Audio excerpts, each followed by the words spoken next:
So we are in our newly renovated auditorium. One of the biggest things that we needed to upgrade in was in the technology in here. It was very dated. Our sound was never consistent. Honestly, we had to bring speakers onto the stage to produce sound, and everything that's brought onto here, all the new technology is gonna make our program so much better. It was great to get the demonstration earlier and all the information that's going to be sent to us and all the additional training that our tech guys are helping with. I'm confident that it's really going to help our productions go way beyond anything we were capable of before. What's great is when the families come in, when they see this and they've been here before and they just can't believe what we have, that brings so much pride to this community because they know this is McCollum, this is Harlandale ISD, this is my home, this is my school, and look what we're doing for the kids.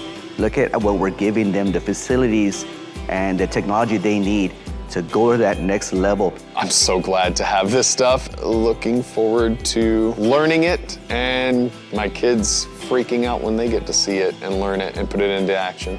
And of course it helps when the little ones, they come in and they see this and they're like, I want to do that. I want to be in McCollum Theater, I want to be in choir, I want to be in all of these programs that come in here. It really brings out the pride in this community that this is what we do, this is how we take care of our kids, and we're going to do amazing things here.